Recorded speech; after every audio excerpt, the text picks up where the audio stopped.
Hello, on this video I'm going to be talking about my hopes and expectations for the upcoming new version of the Nikon D300.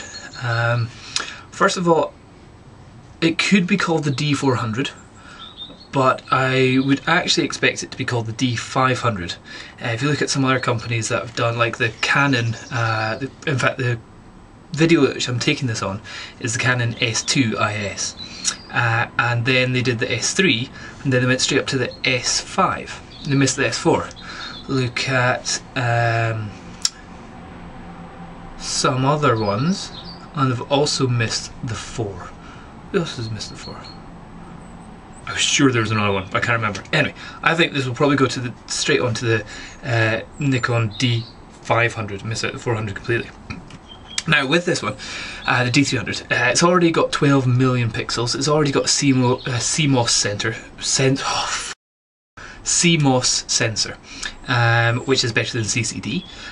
It's already got 8 frames a second once you stick on your battery pack and you get it going fast enough. So what I'm expecting is probably Nikon to bring out a 15 megapixel sensor, but I don't really care, because 12 million pixels is loads, it's millions, and the extra 3 million pixels that would make, if you're cropping down, you would barely notice any difference. In fact, to the point when a lot of the time I will shoot this on medium size resolution, which is around about 6 million pixels.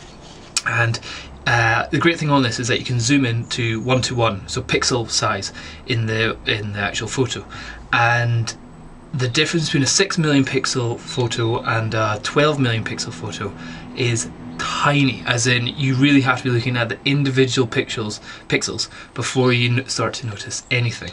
So I'm really not that bothered about extra. If they, in other words, if they bring out another one of these, it's exactly the same, and it's only got a couple more million pixels, I don't think I'll be bothering to upgrade at all. See, the difference between the Nikon D200 and the D300 was a big difference. A completely different sensor, more resolution. Again, not important, but it's mainly the different type of sensor and the speed that it was going at. This can do 6 frames a second normally, or up to 8 frames, and if you know how to tinker around in the menu, you can make it do 8 frames even without the actual battery pack. So just check on one of the other videos on YouTube and you'll see somebody that shows you all the menu skills so you can make it 8 frames a second. Video, that's the thing. Right, okay, I'm doing this video on a Canon S2, which is 5-6 years old now, and I would really actually start to like the idea of having video on this. Not because I'd plan on making any video, but actually at the same time, videos would be pretty cool. Like if you're going skiing or snowboarding, going down the slope with one of these would be brilliant. You can go take brilliant photos, and you can do great videos of your friends. And with the type of lenses you can have, it'd be much better than so many like proper video cameras, and also with the depth of field with an f4, f1.4, or with the fisheye lens, you get really creative ideas. So it'd be great for people who are doing music videos, or people who are doing snowboarding videos, sports videos, skateboard videos. One of these would replace a whole camera, and the time to edit it would be so much quicker. If it was to do video, high def, we could do. Very few people have got high def TVs, or maybe loads do, actually, I don't know. But for me, I can't really tell the difference between normal definition and high definition. But what I would really like is 60 frames a second. Like the Canon Ixus, one of them can do 60 frames a second, so it's progressive, and that would be awesome in slow motion. So you've got a guy doing a massive snowboard jump, and then you could slow it down in Windows Movie Maker, so it's, you know, a quarter of the speed, and it's still fairly smooth in the video. That'd be brilliant. That's what I would really like to go for, but I hope they have high speed rather than high def. This one's got 51 focus points on it, but the focus points in them are all kind of in the middle.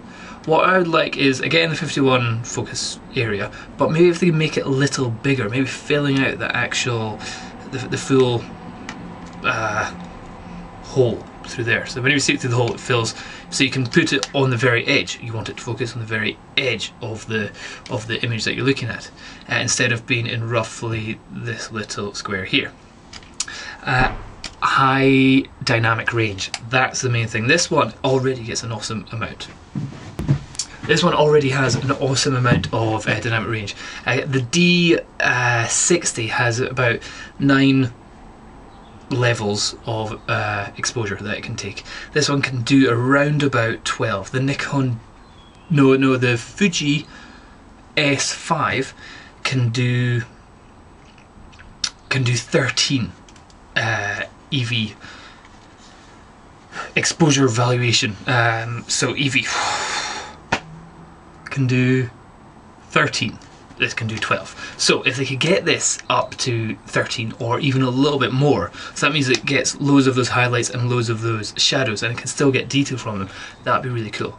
What I think would be quite cool would be is if they could do it ISO wise, if they had some way where they could change the actual photodiodes on the sensor, so that maybe when it's a 12 million pixel picture, it can go up to ISO 3000, but you could click something and it changes it all, so all the pixels become 2 pixels, and you end up having an ISO of double what you've already got with the same amount of noise, but it would be a 6 megapixel image. I think that would be a pretty cool idea to bring in.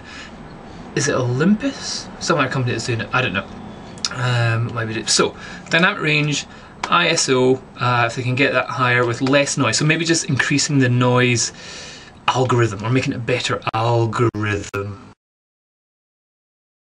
whatever that is, so you don't notice the noise as much. But at the same time, this already has awesome noise reduction, but you can always do improvements, I'm sure. What else? Oh, one other thing I found out, bulb. This is rubbish. On my D80, I could just press the button and it would go into bulb function, and I could go in, have a cup of tea, come back out while it's caught all the stars moving, press the shutter button again, and that would close it. And that would give me a nice long, maybe like 10-minute exposure. With this, I can't get it onto bulb without getting an adapter thing. So if I can show you this, so this is where I have it on manual, and if I change the speed, so here, seconds, 30 seconds, bulb, okay, so you think that'd be great, that means that it should stay open for ages, but listen, see, it just goes. So I'd have to stand there holding it for all that time, or have a different thing, and then when I take my finger off, so that's going to be loads of shakes, so that's rubbish. So I'd like them to bring back the bulb function which they had on the D80. Dust reduction is already good, it's already got dust reduction, but if they could make it a wee bit stronger, I don't know. Vibration reduction, I don't really care for. They have it great in their lenses, but maybe if Nikon brought out a couple more vibration reduction lenses, maybe even at like the 50mm level. So far I think it's currently only all the lenses which go above 70mm do they put vibration reduction in it, which is great because it means when you're looking through the actual eyepiece and the vibration reduction is set to being on, then the image that you see through the eyepiece is stabilised. But maybe if they put vibration reduction on it so that if you're shooting in very low light with a 50mm lens, then it still has that little bit of extra kind of leeway. So if you're doing an 1/8 of a second photo, then maybe that kind of vibration reduction in camera, I would probably go for. I would like that kind of thing. But that's the thing, this camera is just so good as it is. All the other things that they do to it is just tinkering. There's nothing that's really going to make it an awesome new camera. It's just this camera, but a little bit a little bit better, maybe with video.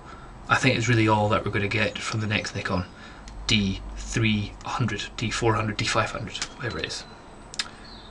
But tell me what you think. I'd like to know what you think is going to come out and what you'd actually want. Cheers.